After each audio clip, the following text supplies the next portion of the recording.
Welcome to another Jen Stampin' for Fun video. Today I want to show you a fun treat holder as we're getting ready for the holidays, and let's see it take shape. Let's get started. So I'm using an 8.5 by 11 sheet of real red cardstock, and I am going to cut it at 4 1/4, so that's right in half.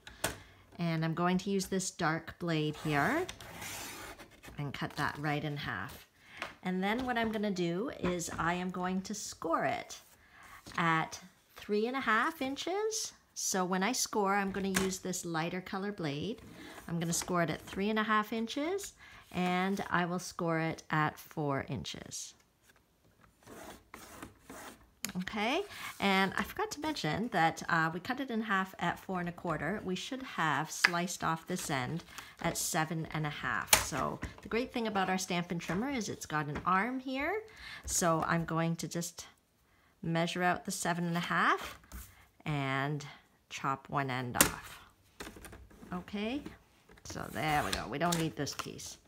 Okay, so what we have here, we've got this 4 1/4. We've cut it at 4 1/4 and 7.5, and then we've got 2 score lines at 3.5 inches and then 4 inches. And then I'm going to put score lines on each edge at the 1/2 inch mark. Okay, so we'll score it here, and then we'll flip it over and score it 1/2 inch on this side. So I'm just holding it up so that you can see on either end I've got score lines. And then I also have score lines right here. Okay, so what we're gonna do now is I'm gonna take my scissors and do a little snip here up until, so from one score line up until where it intersects with the other score line. Okay, and we'll do the same on this side.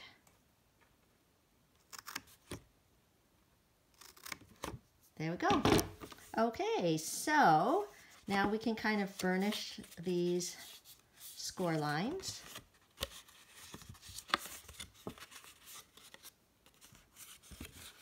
Okay, and that is going to be the container for our treat.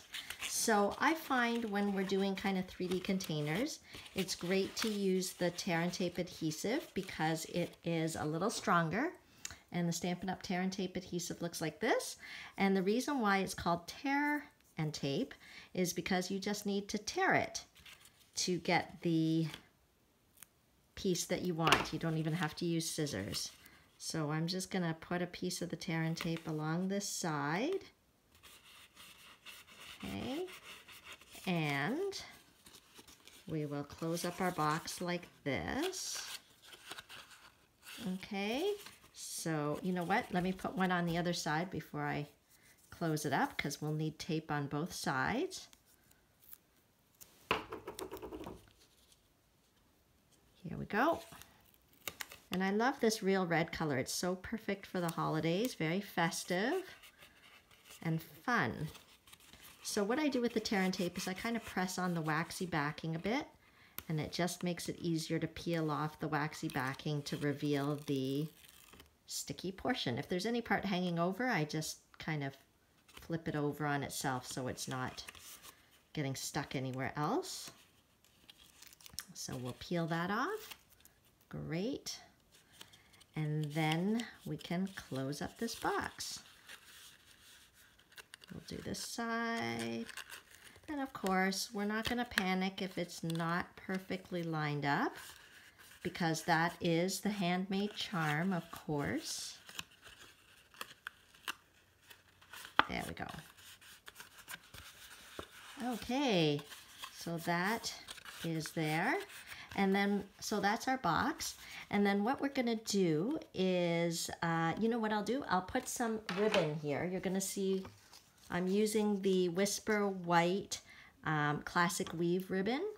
And what I'm going to do is I am going to have it, I'll tie it at the top where the opening is so our treat doesn't fall out. So I'm just going to kind of measure a piece here and snip that. And then what we'll do, there we go. I'm just trying to make the ends look a little bit even. And then I will stick a little bit of snail on here. We could use tear and tape too, actually, just so that this stays in place a little bit. Okay, so this is not the only thing keeping it in place. You'll see we're going to kind of decorate the front of it as well, but I thought I'd put that on for now. And then we're going to cut a piece of Old Olive cardstock. So I'm going to get that out. Old Olive and Real Red, I feel, work really nicely together for the holidays. Let's see, we'll grab a piece, and then I'm going to cut it at 3 1/4 inches by 3 inches. Okay, so let me get our very handy trimmer out. So we'll cut it at 3 1/4 inches.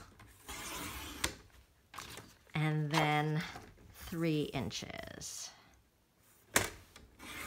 Okay, and then you'll find that that fits pretty well on here.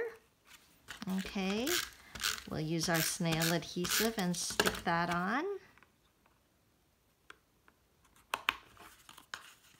There we go. Okay, and then I will use a piece of our, I've gone through 2 packs of this already. This is the Quilted Christmas Designer Series paper. So I think I'm going to use the Real Red side, but there's all different kinds of designs in there that are so fun. Maybe I'll use this one with the Christmas trees. And I'm just going to cut it at 3 inches by 2 3/4. And it is a great use of this because you get like 2 sheets out of that one 6 by 6 size. Well, you actually might end up with 4, actually. I can't do math. There we go. Cute. Already we're dressing it up. So again, we'll put some snail on the back and slip that on top. Okay, so, oh, did you want to see the treat that we're going to put inside? It's the Dad's cookies, those classic oatmeal cookies that are pre-packaged. I find that it fits pretty well inside here. I actually made this box so that it would fit these Dad's cookies because I bought a whole bunch when I was at the outlet store. A whole batch of these. So there we go. Okay, so but let's put a cute little saying on here. I am going to use our Whisper White paper and this very fun stamp set called Merry Little Labels.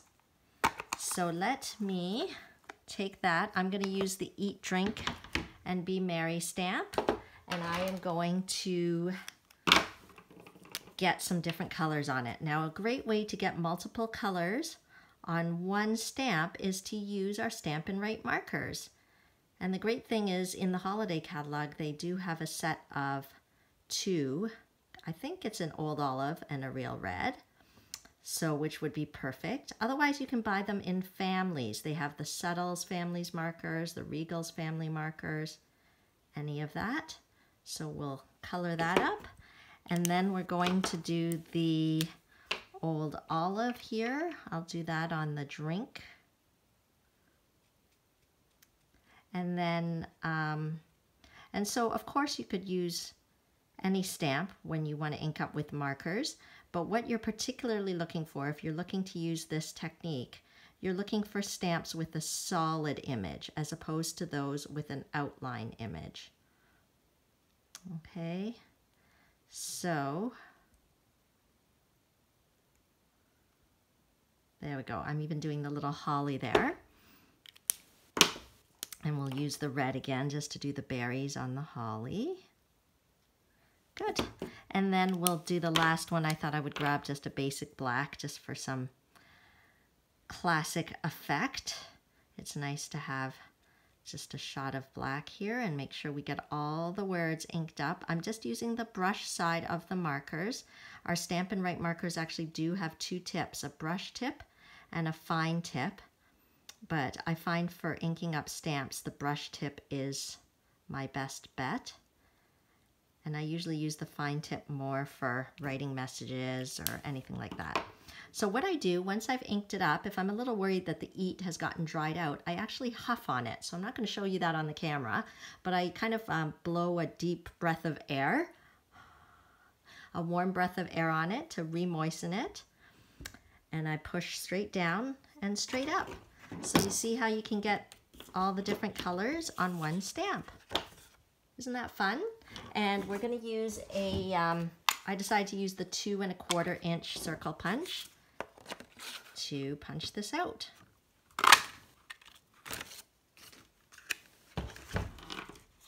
And there we go. Okay, so isn't that great? Let me just put some snail adhesive on there, stick that on. And we'll tie this up at the top. And then this would be a fun stocking stuffer treat, or just like a thinking of you holiday treat.